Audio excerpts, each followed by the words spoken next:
सो प्यारे बच्चों, अभी हम देखेंगे वर्क, एनर्जी एंड पावर के वो सारे प्रीवियस ईयर क्वेश्चंस जो बार बार एग्जाम में रिपीट होते हैं। अच्छा, ये क्वेश्चंस आपके कहाँ पे काम आएगा?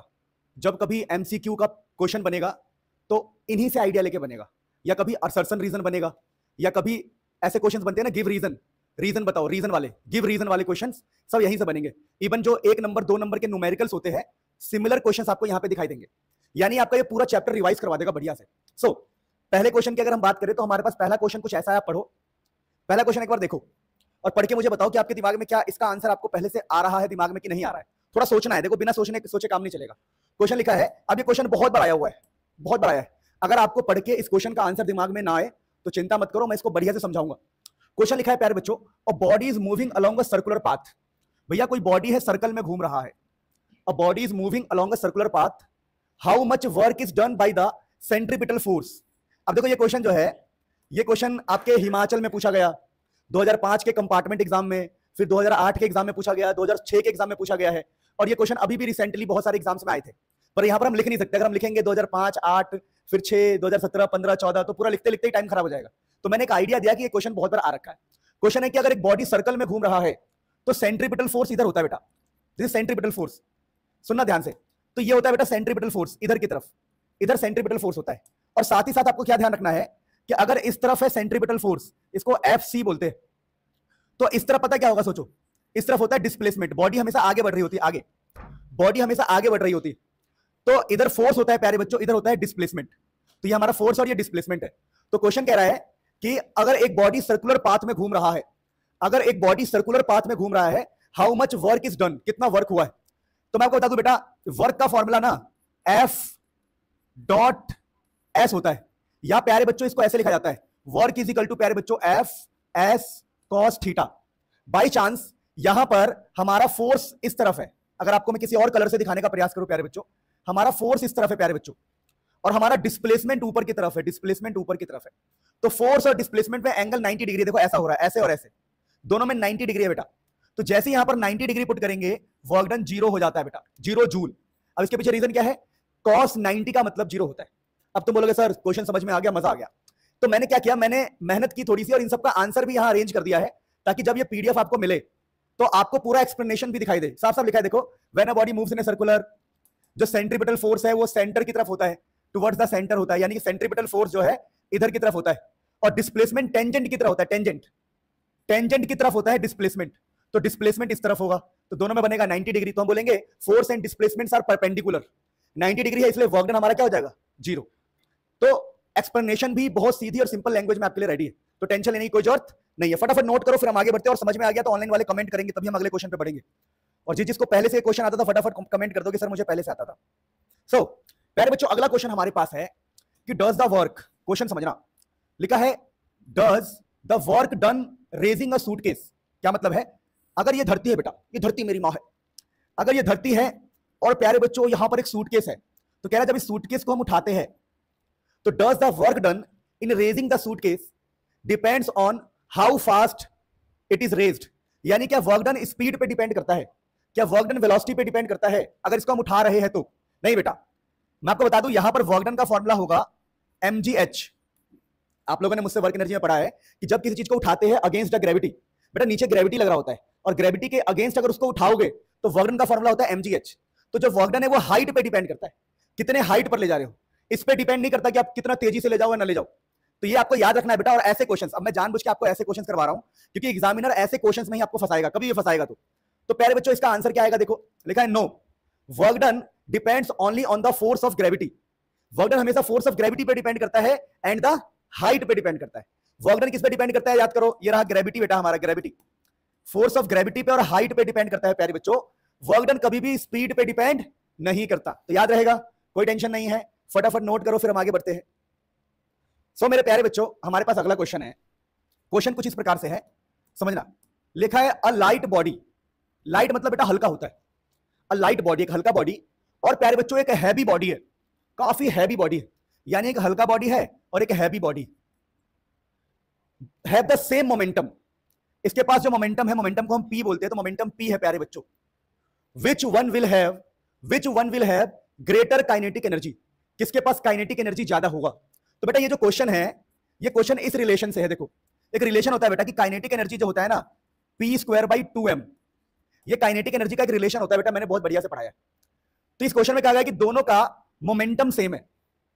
ये हल्का है बेटा, इसका मास m1 है, इसका मास m2 है, तो m1 जो है m1 कम है बेटा, m2 ज्यादा है बेटा। ये हैवी है और ये हल्का है, और दोनों का मोमेंटम सेम है। अगर दोनों का मोमेंटम सेम है, दोनों में p की वैल्यू सेम है, तो हम मास देखेंगे। मास हम कहेंगे भैया p तो सेम है, दोनों में हटा दो, फॉर्मूले से p को गायब करो एक प्रकार से, p तो कांस्टेंट की तरह है, दोनों में ही सेम है, तो p को तो हम देखेंगे नहीं, दोनों का ही सेम है, हम मास देखेंगे। तो जिसका मास कम होगा उसका काइनेटिक एनर्जी क्या होगा? ज्यादा, कि काइनेटिक एनर्जी और मास आपस में क्या है? इनवर्सली प्रोपोर्शनल है। तो काइनेटिक एनर्जी उसका ज्यादा होगा, काइनेटिक एनर्जी उसका ज्यादा होगा जिसका मास कम है बेटा। अगर ऐसे क्वेश्चन अगर मैं आपको ना कराऊं तो एग्जाम में आएगा तो आप सोच नहीं पाओगे, आपको लगेगा यार सर ने पढ़ाया, हमने चैप्टर पढ़ा, हमने वन शॉट देखा, हमने यूट्यूब से रिवीजन भी किया, लेकिन हम क्वेश्चन नहीं कर पा रहे क्योंकि आपकी बुद्धि खुली ही नहीं है। ये सब क्वेश्चन मैं छाट छाट के लाया हूं और ऐसे हम सभी चैप्टर से क्या करेंगे। इवन अभी हम जैसे 40 क्वेश्चन कर रहे हैं बाई चांस, फिर जब आपके फाइनल एग्जाम होंगे उस टाइम हम ऐसे 100 क्वेश्चन करेंगे एक एक चैप्टर से। तो अब लॉजिकली सोचो, अगर हम सब कुछ ही कर लेंगे तो हम कहां से फेल होंगे या कहां से हम टॉपर नहीं बन सकते, हम इजीली टॉपर बन सकते हैं। अब यही क्वेश्चन जो है एमसीक्यू फॉर्मेट में बन सकता था, नहीं बन सकता।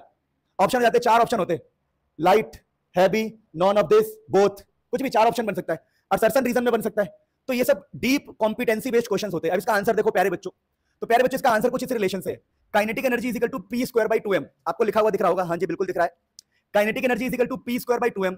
तो काइनेटिक एनर्जी जो है मास पे डिपेंड कर रहा है। आप देखो क्लियरली, नहीं दिख रहा तो मैं बड़ा कर देता हूं, kinetic energy is inversely proportional to mass, inversely proportional to mass, यानी कि लाइटर बॉडी का जो है, यानी जो हल्का बॉडी होगा जिसका मास कम होगा उसका काइनेटिक एनर्जी क्या होगा? ज्यादा होगा। तो इस प्रकार से हम सभी क्वेश्चंस को इजीली कर सकते हैं। आप इसे नोट करो, ठीक है, फिर मैं आगे बढ़ता हूं, कोई बात नहीं बेटा। सो मेरे प्यारे बच्चों, now we have a amazing question. अब इस क्वेश्चन को देखो, समझना ध्यान से, इस क्वेश्चन को देखो। अब ये क्वेश्चन घुमाया हुआ है। इस बार क्वेश्चन कह रहा है कि एक लाइट बॉडी जी, एक m1 है हल्का, ये प्रियंका की तरह है बेटा, बिल्कुल हल्का, फूक मारो प्रियंका सीधा बिहार में। दिल्ली से बिहार जाते वक्त कभी ये प्रियंका का टिकट नहीं लगता। दिल्ली के छत, एक ऊंचे छत पे ले जाओ, 5वीं मंजिल पे, बिहार में जाके गिरती, इतनी हल्की है, ठीक है। तो बेटा ये प्रियंका है और ये कोई हैवी बॉडी है बेटा। कौन है? कोई भी हो सकता है, कोई भी हैवी बॉडी हो सकता है ना। तो इस बार क्या कहा गया है समझना, ये कोई भी बॉडी हो सकता है। मान लो Priyanka after marriage heavy body, मजाक कर रहा हूँ। शादी के बाद मैंने सुना है कि जो फीमेल्स होती है फुटबॉल बन जाती है, फुटबॉल इन द सेंस कि थोड़ा सा वो थोड़ी फैल जाती है, नेचुरली है बेटा, वो नेचुरली उनकी हड्डियां खिसक जाती है, बायो ऐसा कहा जाता है, बायो में मतलब मैंने सुना है थोड़ा बहुत। नहीं, कौन कह रहा है दिमाग खिसक जाता है? कल को तुम्हारी बेटियां होगी, उन बेटियों की शादी होगी, तुम ऐसे कैसे कह सकते हो कि स्त्रियों की दिमाग खिसक जाता है? पागल हो गया तुम, बेवकूफ कहेंगे। ऐसे नहीं बोलना चाहिए किसी को, ठीक है, वो भी पब्लिकली बिल्कुल नहीं बोलना चाहिए। चलो, तो ये कोई लाइट बॉडी और ये कोई हैवी बॉडी, कह रहा है दोनों के पास सेम काइनेटिक एनर्जी है। तो भैया इसका काइनेटिक एनर्जी और इसका काइनेटिक एनर्जी दोनों का सेम है भैया। तो बोला है कि किसके पास मोमेंटम ज्यादा होगा। तो बेटा हम सेम रिलेशन इस्तेमाल करेंगे। इस बार जो रिलेशन इस्तेमाल करेंगे आपको बता दूं, जैसे हम लिखते हैं ना p², देखो एक रिलेशन होता है, अभी मैंने बताया था आपको, k is equal to p²/2m। तो इसी को कन्वर्ट करके मैंने आपको सिखाया है कुछ रिलेशन ऐसा, p is equal to √2m kinetic energy, p is equal to √2m kinetic energy. बेटा इसी को चेंज करेंगे तो ऐसा बन जाएगा, क्योंकि इस बार रिलेशन क्या है कि काइनेटिक एनर्जी सेम है। तो हम बोलेंगे देखो अगर काइनेटिक एनर्जी सेम है तो सारी बात किस पे टिक गई? मास पे। यहां सारी बात टिक गई मास और मोमेंटम, किस पे टिक गई? Mass and momentum. जिसका मास ज्यादा होगा उसका मोमेंटम भी क्या होगा? ज्यादा। अरे क्योंकि मोमेंटम जो है मास के डायरेक्टली प्रोपोर्शनल है, और जिसका मोमेंटम कम होगा उसका मास भी क्या होगा? कम। तो इस क्वेश्चन का आंसर हम कर सकते हैं, जिसका मास कम उसका मोमेंटम कम, जिसका मास ज्यादा उसका मोमेंटम ज्यादा। तो सारा खेल रिलेशन का है बेटा। तो आपको रिलेशन अच्छे से मेंटेन रखना है फॉर्मूलाज में। इसका आंसर देखो कि ये रिलेशन होता है, हाँ जी होता है। हमने p² निकाला 2mk का रूट, मोमेंटम p जो है directly proportional to root of mass. तो अगर किसी का मास ज्यादा तो मोमेंटम ज्यादा, ठीक है। तो कोई बहुत बड़ी बात नहीं, छोटी छोटी बातें हैं प्यारे बच्चों। प्यारे बच्चों ये काफी चैलेंजिंग क्वेश्चन है, मतलब इंपॉर्टेंट बोल सकते हो। अगर कोई बच्चा घर से पढ़ के नहीं गया है तो वो गलती करेगा। क्वेश्चन है how does kinetic energy momentum की वजह से चेंज होगा। तो रिलेशन क्या होता है बेटा? k is equal to p²/2m। तो क्वेश्चन है how does kinetic energy of a body change if momentum is doubled. अच्छा, तो उसने बोला कि भैया एक काम करो, इस क्वेश्चन के अंदर बताओ काइनेटिक एनर्जी की वैल्यू क्या होगी, k डैश की वैल्यू क्या होगी अगर मोमेंटम को हम डबल कर दे, यानी हम 2p² लिख दे, p की जगह पर 2p² लिख दे, 2p²/2m। मतलब हमने, ठीक है ना, हमने कुछ नहीं किया, हमने बस मोमेंटम को डबल किया, बाकी कोई भी चेंज नहीं किया। तो k है पुराना वाला, इसको बोल रहे हैं k डैश, p स्क्वायर की जगह पर 2p का स्क्वायर, तो बन जाएगा बेटा into 4p square by 2m। तो यहां पर क्या हो रहा है, जो नया वाला काइनेटिक एनर्जी है उसमें एक 4 एक्स्ट्रा आ रहा है। देखो पुराना वाला है p स्क्वायर 2m, नया वाला क्या आया 2 इंटू पी स्क्वायर, तो 4p स्क्वायर बाई 2m, एक 4 एक्स्ट्रा आ रहा है। तो जो न्यू काइनेटिक एनर्जी है k डैश वो 4 टाइम्स हो जाएगा। क्या हो जाएगा बेटा 4 टाइम्स, यानी p को अगर हम डबल करेंगे तो यहां पर 4 एक्स्ट्रा आ जाएगा। अब इसका आंसर कैसे लिखा हुआ है, तो लिखा है देखिए सेम तरीके से किया मैंने कि भैया अगर p स्क्वायर बाई 2m है तो आप इसको यहां पर लिखना पड़ेगा 2p स्क्वायर बाई 2m, तो हो जाएगा 4p स्क्वायर बाई 2m, तो एक 4 एक्स्ट्रा आ गया बेटा 4, तो 4 टाइम्स हो जाएगा बेटा, है ना। तो ये छोटी छोटी बात आपको याद रखनी है कि ऐसे क्वेश्चंस भी आ सकते हैं। यानी अब तक हमने ये सीखा कि सबसे ज्यादा इंपॉर्टेंट टॉपिक है relation between kinetic energy and momentum. बेटा अब ये क्वेश्चन कॉम्पिटेंसी बेस्ड है, इस क्वेश्चन में बुद्धि की बहुत जरूरी है बेटा। ये क्वेश्चन कह रहा है इट इज नेसेसरी, क्या ये जरूरी है दैट कि work done in the motion of a body over a close loop is zero. देखो जब बच्चे ये चैप्टर पढ़ रहे होते हैं ना तो उनको एक चीज सिखाई जाती है कि अगर आप पॉइंट ए से पॉइंट बी पर गए और फिर बी से ए पर आ गए तो वर्क डन जीरो होता है। ये बच्चे पढ़ के आते हैं तो कहते हैं कि भैया it is necessary, work done zero होगा क्लोज लूप में, लूप में वर्क डन जीरो होगा for every force in nature. तो आंसर है नहीं, नो, वर्क डन हमेशा जीरो नहीं होता है। ये जो वर्क डन ये कह रहा है फॉर एवरी फोर्स, भैया एवरी फोर्स के लिए वर्क डन जीरो नहीं होता, एवरी फोर्स के लिए वर्क डन जीरो नहीं होता, एवरी फोर्स के लिए वर्क डन जीरो नहीं होता। ये वर्क डन जीरो सिर्फ कंजर्वेटिव फोर्स के लिए होता है। किसके लिए होता है, कंजर्वेटिव फोर्स। ये वर्क डन जो जीरो होगा ओनली फॉर कंजर्वेटिव फोर्स, ये आपको समझना पड़ेगा कि जो वर्क डन जीरो होता है ओनली फॉर, तो हम इसका आंसर क्या लिखेंगे कि भैया वर्क डन जो जीरो है ओनली फॉर कंजर्वेटिव फोर्स, दुनिया के सारे फोर्स के लिए जीरो नहीं होता। भूल गया क्या, देखो एक हमने पढ़ा था कंजर्वेटिव फोर्स, एक पढ़ा था non conservative force. Non conservative force में लूप के अंदर वर्क डन जीरो नहीं होता, कंजर्वेटिव फोर्स के लिए लूप के अंदर वर्क डन जीरो होता है। तो इसका एक्सप्लेनेशन भी मैंने दिया है, अगर आप देखोगे तो लिखा हुआ है no work done in close loop is zero only for conservative forces like gravity. Gravity एक कंजर्वेटिव फोर्स है तो ग्रेविटी के लिए वर्क डन की वैल्यू जीरो हो सकती है, लेकिन for non conservative forces, non conservative होता है हमारा फ्रिक्शन, इसके लिए वर्क डन जीरो नहीं होता। तो ये बात हमें समझनी थी। यानी एक प्रकार से चैप्टर हमारा पूरा रिवाइज भी हो रहा है, बढ़िया बढ़िया क्वेश्चन भी हम देख रहे हैं ना। प्यारे बच्चों ध्यान दो, यहां पर एक बड़ा बेसिक क्वेश्चन लिखा हुआ है कि लिखा है a spark is produced when two stones. आपने को सुना होगा कि लोग पहले जब आदिवासी लोग थे तो वो पत्थर घिसते थे, चिंगारी निकलती थी, चिंगारी से आग लगता था तब वो खाना खाते थे।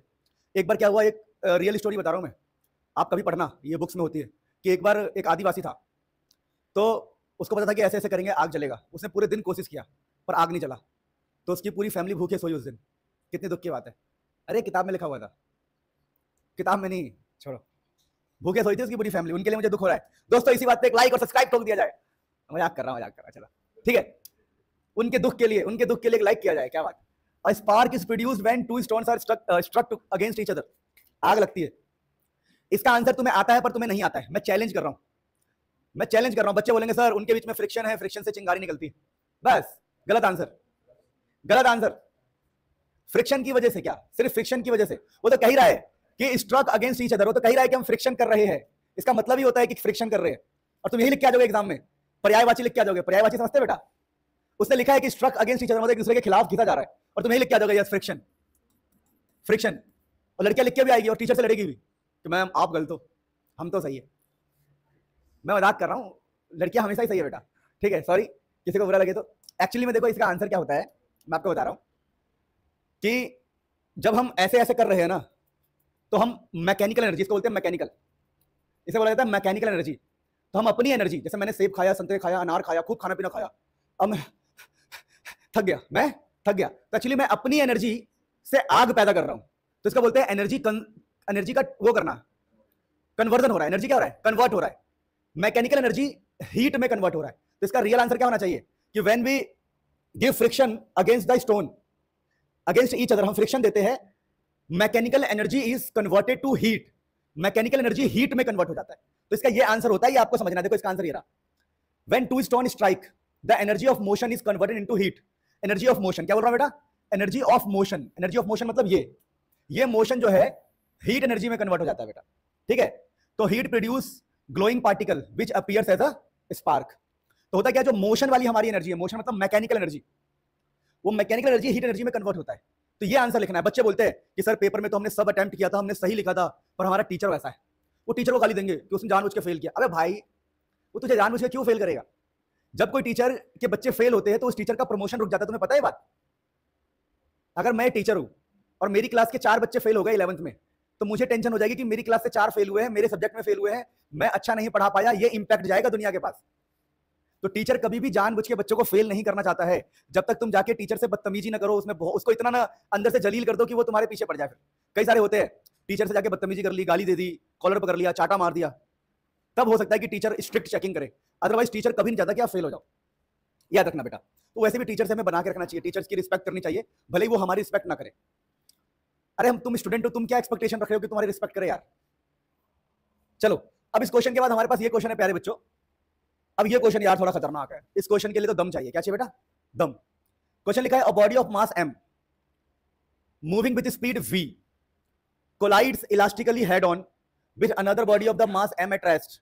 अब देखो ऐसा कुछ है, देखो एक कार है बेटा, ठीक है, ये कार है और ये कोई दूसरा कार है सेम मास का, ये रेस्ट पर है बेटा, ये रेस्ट, और ये किसी v स्पीड से जा रहा है। समझ पा रहे क्या हो रहा है? यहां एक कार है बेटा, ये कार v स्पीड से टक्कर खाएगा इससे, और ये रुका हुआ है बेटा, ये रेस्ट पर है। तो क्वेश्चन है, show that moving body will come to rest. हमें ये बताना है कि ये वाला जो है जब यहां पे टक्कर खाएगा, देखो ये जैसे यहां पे जाएगा पीछे वाला रुक जाएगा और आगे वाला आगे चला जाएगा। कैरम बोर्ड की गोली देखी आपने? कैरम बोर्ड में कई बार क्या होता है, जब हम खेलते हैं तो हमने ऐसे मारा तो वो जाके वहां रुक जाएगा और जिसमें लगा है वो आगे चला जाएगा, ऐसा होता है। तो ये हमें शो करना है बेटा। तो ये सब मैंने आपको पढ़ा रखा है। तो इसके लिए हम क्या कर सकते हैं, इसके लिए हम दिमाग लगा सकते हैं कि हम ना रिजल्ट को याद करें। रिजल्ट, एक रिजल्ट था ये बेटा, हेड ऑन कॉलिजन वाला टॉपिक है। v1 का कुछ फॉर्मूला होता है, final speed of first. v1 का मतलब क्या है बेटा? v1 का मतलब होता है final speed of first, final speed of first. तो प्यारे बच्चों इसका फॉर्मूला ऐसा कुछ होता है, जितना मुझे याद है, m1 minus m2 m1 plus m2 फिर u1 2m1 m1 plus m2। Check कर लेना एक बार, ठीक है बेटा, क्योंकि ये बहुत बड़े फॉर्मूले हैं। u2 यही है ना, यही फॉर्मूला है बेटा। तो ये बेटा ये है फाइनल स्पीड ऑफ फर्स्ट है बेटा, यानी कि जब पहली वाली गाड़ी जाके इस पे टकराएगा तो ये फॉर्मूला लगता है। अब जैसा कि क्वेश्चन में बताया गया है कि इनका मास सेम है बेटा, मास अगर मास सेम है तो m1 माइनस m2 क्या हो जाएगा? 0। ये पूरा 0 हो जाएगा बेटा। और मास सेम होने की वजह से क्या होगा, देखो यहां पर है 2m और नीचे है m प्लस m 2m, क्योंकि मास सेम है ना, तो इसको भी m लिखेंगे, इसको भी m, तो m प्लस m 2m, तो ऊपर भी 2m नीचे भी 2m और बगल में है u2, तो ये कट जाएगा, बचेगा u2 और यहां पर है प्लस का 0 और इधर है v1, तो v1 is equal to 0 plus u2। बेटा ये रिजल्ट होता है बेटा, ये मैंने पढ़ाया है और आपको पढ़ना चाहिए। अगर आपको ये रिजल्ट नहीं आता तो ये कोलिजन का रिजल्ट होता है। तो यहां से हमने क्या सीखा कि पहले वाले की फाइनल वेलोसिटी दूसरे वाले के इनिशियल के बराबर है। u2 का मतलब क्या होगा, देखो u2 का मतलब है कि इसका इनिशियल, u2 का मतलब है इसका इनिशियल बेटा, जो कि है रेस्ट, जो कि क्या है रेस्ट, तो आंसर आ जाएगा 0। अरे u2 तो 0 है ना बेटा, दूसरा वाला रेस्ट पर है, initial velocity of 2 is rest, तो v1 is equal to u2 is equal to 0, यानी पहले वाले की फाइनल वेलोसिटी क्या हो जाएगी 0, तो फाइनल वेलोसिटी ऑफ फर्स्ट क्या हो जाएगी बेटा 0 हो जाएगी, यानी पहले वाला जाएगा टकरा के रुक जाएगा। तो यही हमें प्रूव करना था कि show that moving body will come to the rest. तो जो हमारा पहले वाले की फाइनल वेलोसिटी है, पहले वाले की फाइनल वेलोसिटी दूसरे वाले के इनिशियल के बराबर आ गई, और इनिशियल का मतलब होता है बेटा कि ये रेस्ट पर था, तो हमारा पहले वाले का फाइनल 0 आ गया, यानी पहला वाला जाके रेस्ट पर हो जाएगा। तो बेटा इसको प्रूव करने का ये सबसे आसान तरीका है। इसका एक और तरीका है, पर ये तरीका आपको भाएगा नहीं, आपको मुश्किल लगेगा। ये तरीका आपको मुश्किल लगेगा बेटा, मोमेंटम कंजर्वेशन और काइनेटिक एनर्जी कंजर्वेशन से किया गया है। मैं आपको बता रहा हूं इजी तरीका वही है कि आप बोलो कि ये v1 is the final velocity of first और उसकी वैल्यू u2 के बराबर आएगी तो 0 हो जाएगा। सो अब ये क्वेश्चन देखो, ये काफी थ्योरेटिकल और इंपॉर्टेंट क्वेश्चन हो सकता है। लिखा है इन इनइलास्टिक कोलिजन, देखो कोई भी कोलिजन हो, दुनिया का कोई भी कोलिजन हो, मोमेंटम हमेशा कंजर्व होता है, मोमेंटम। तो लिखा है कि भाई इनइलास्टिक कोलिजन है, quantity which do not change, ऐसी क्वांटिटी जो चेंज नहीं हो रहा है, क्या वो काइनेटिक एनर्जी है या मोमेंटम है? तो आंसर है इसका मोमेंटम बेटा। इसके पीछे थ्योरी क्या है समझना, कि जब हमारा इन इलास्टिक कोलिजन में ना काइनेटिक एनर्जी लॉस होता है, इन इलास्टिक कोलिजन में काइनेटिक एनर्जी लॉस होता है, लेकिन मोमेंटम हमेशा कंजर्व्ड रहता है। तो मोमेंटम इज ऑलवेज कंजर्व्ड। प्यारे बच्चों, इसका आंसर है देखो, in elastic collision kinetic energy is not conserved.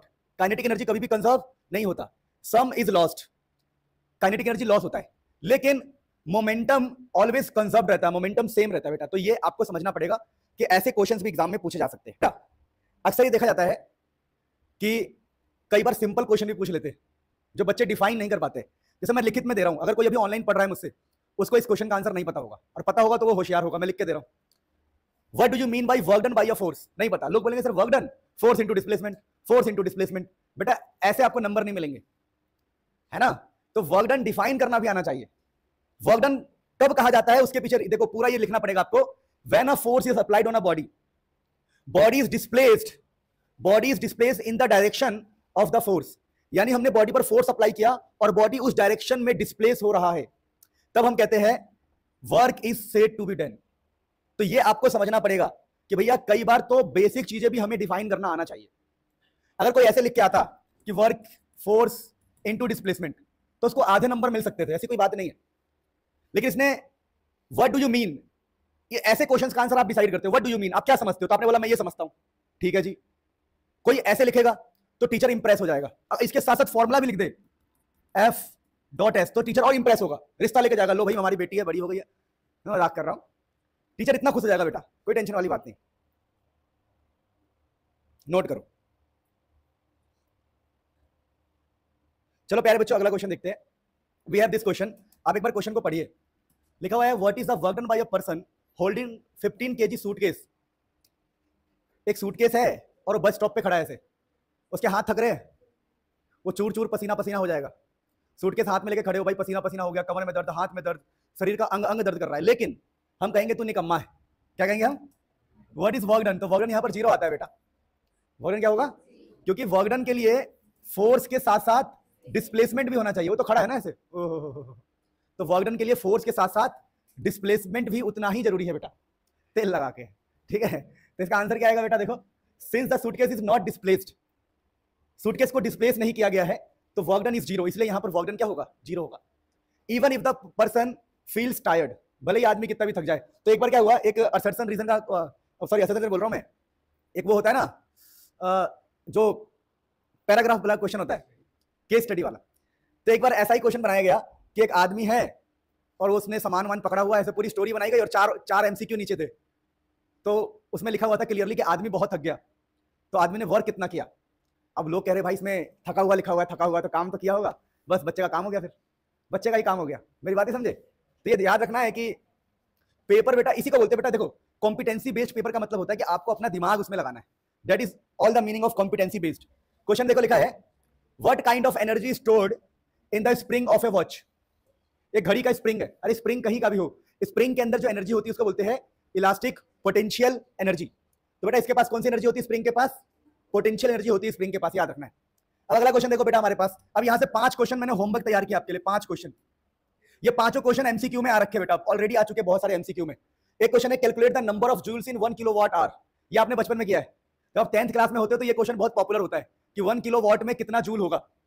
तो सबको पता है इसका आंसर ये रहा बेटा, इसको ऐसे कैलकुलेट करते हैं 1 किलोवाट आवर। तो देखो किलोवाट आवर, किलो की जगह पर 1000 लिखते हैं, किलो की जगह पर 1000 लिखते हैं, किलोवाट की जगह पे, किलोवाट की जगह पर 1000 लिखते हैं, और आवर को लिखते हैं हम सेकंड में, 3600 सेकंड।